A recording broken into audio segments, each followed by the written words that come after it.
साल था 1943। World war two. पूरी दुनिया तबाही की तरफ बढ़ रही थी।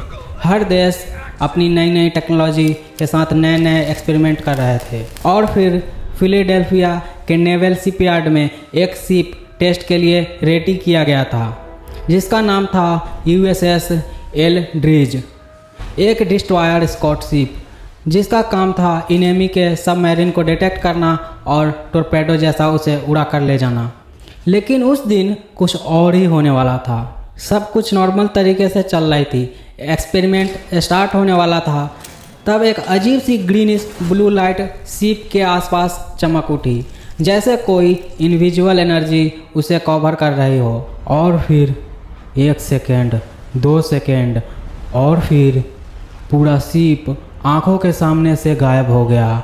पानी के ऊपर बस बची तो वेव। ये शिप कहीं दिख ही नहीं रहा था, कहीं नहीं, बिल्कुल हवा के तरह गायब हो गया था। और कुछ देर बाद वो शिप फिर वापस आ गया। लोग कहते हैं कुछ क्रू मेंबर गायब थे, कुछ लोग शिप के स्टील के अंदर घुसे हुए थे और कुछ बिल्कुल पागल हो गए थे। आंखें खुली थी, हाथ कांप रहे थे और वो बार बार कह रहा था हम टाइम के बीच में अटक गए थे। और सबसे अजीब बात, वो शिप टेलीपोर्ट हो गया था फिलाडेल्फिया से नॉर्फोल्क, लगभग 350 किलोमीटर दूर। तब एक सवाल हर साइंटिस्ट, हर रिसर्चर को बहुत परेशान कर रही थी। क्या 1943 में ये शिप सच में टाइम ट्रेवल किया था क्या उन्होंने एक शिप को इनविजिबल बनाने का राज जान लिया था क्या? और ये सवाल साइंस और इमेजिनेशन के बीच उलझ के रह गई। ये कहानी है 1943 की, जब दुनिया वर्ल्ड वार 2 के बीच में थी। और उसी समय फिलाडेल्फिया में एक शिप को वार के लिए रेडी किया जा रहा था। एक ऐसा शिप जो हर किसी को अपने शेप और साइज से काफ़ी इम्प्रेस कर रहा था। 1240 टन का डिस्ट्रॉयर, स्टील का टावरिंग स्ट्रक्चर, जैसे कोई मूविंग फोर्ट्रेस हो। यह एक USS का एल्ड्रिज स्कॉट डिस्ट्रॉयर था, जो 1943 में ये न्यू जर्सी में बिल्ड हुई थी। शिप को 25 जुलाई 1943 को लॉन्च के लिए रेडी किया गया था। इस शिप का काम था अपने एलाइड कॉन्वॉय को प्रोटेक्ट करना और अटलांटिक में सबमरीन से अपने शिप को बचाना। उस दिन सुबह सब कुछ सही चल रही थी। सब लोग एक्साइटेड थे लॉन्च को देखने के लिए। शिप डॉक पे खड़ी थी, स्टील और मशीनरी से भरी हुई। लोग काफ़ी एक्साइटेड भी थे और काफ़ी नर्वसनेस भी फील कर रहे थे। टेक्नीशियन जनरेटर के स्विच को चेक कर रहे थे। इसी के साथ साथ एक लो हमिंग साउंड ग्रेजुअली धीरे धीरे बढ़ रहा था, जैसे हवा भी वाइब्रेट कर रही हो। और कुछ लोग शिप के पीछे छुप कर देख रहे थे कि ये इंस्ट्रूमेंट कैसे है, और इसको देख के काफ़ी एक्साइटेड फील कर रहे थे। शिप के अंदर सेलर और टेक्नीशियन सभी सिस्टम को चेक कर रहे थे। केबल, स्विच, मीटर्स, हर चीज़ प्रिसाइजली चेक किए जा रहे थे। हर वायर, हर कॉइल, सबको ध्यान से देखा जा रहा था। सबको पता था आज का दिन कितना इम्पोर्टेंट है। ये ऑर्डिनरी डे नहीं है। आज जो लॉन्च होने वाला था वो फिलाडेल्फिया के लिए काफ़ी इम्पोर्टेंट डे था। जो शिप था वो काफ़ी ह्यूज था। क्रू रिपीटेडली रिपोर्ट ले रहे थे, मैग्नेटिक फील्ड मॉनिटर कर रहे थे। मशीन के साथ साथ साइंटिस्ट और नेवल ऑफिसर भी वहाँ पे खड़े थे। उनकी आइज फ्लैश और स्पार्क पे टिकी हुई थी। फिर समय आया फाइनली लॉन्च का। फिर लोगों ने नोटिस किया शिप के ऊपर एक ग्रीन फ्लैश इमर्ज हुए और पानी पे एक अलग सा रिफ्लेक्शन दिखने लगा। और धीरे धीरे लोगों में कुछ बातें होनी शुरू हो गई। और फिर अचानक से ये रिफ्लेक्शन धीरे धीरे कन्वर्ट हुई और यह शिप वैनिश्ड हो गया, जैसे गायब भी हो गया पानी के अंदर। क्रू मेंबर और बाकी सभी लोग काफ़ी डर गए। माना जाता है कुछ सेलर फ्रोजन हो गए अपनी जगह पे, जैसे वो पत्थर बन गए हो, बिल्कुल मोशनलेस, जैसे उनके लिए टाइम रुक गया हो। कुछ लोग मेटल वॉल से फ्यूज हो गए, ऐसा लग रहा था वो उसमें चिपक गए हों। कुछ लोगों के हाथ पैर स्टील में घुस गए थे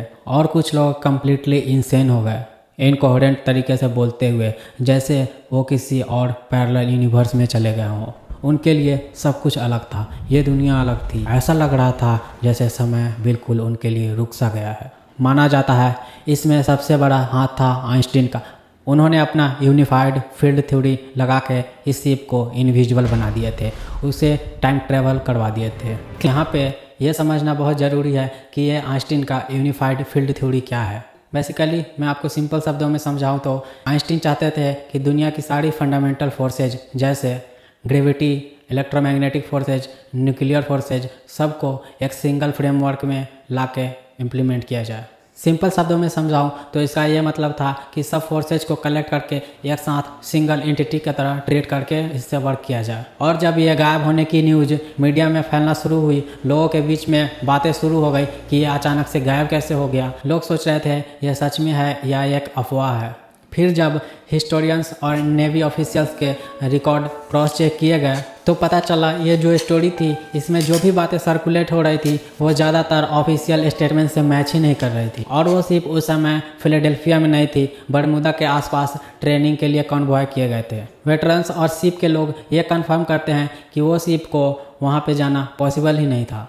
और फिर इन्वेस्टिगेशन हुई तो पता चला इस मिथ के पीछे हाथ था कार्ल एम एलन का, जिन्होंने 1955 से 1956 तक एक लेटर भेजना शुरू किए थे और वो क्लेम कर रहे थे शिप इनविजिबल हो गई और टेलीपोर्ट हो गई। लेटर उन्होंने खुद कन्फेस किया कि ये सब मॉरिस जेसप को डराने के लिए किया गया था। और जहाँ तक आइंस्टीन के यूएफटी थ्योरी के बारे में सवाल है तो वो इस चीज़ में इन्वॉल्व ही नहीं थे। एक्चुअली वो 1943 में दूसरे वर्क पे काम कर रहे थे।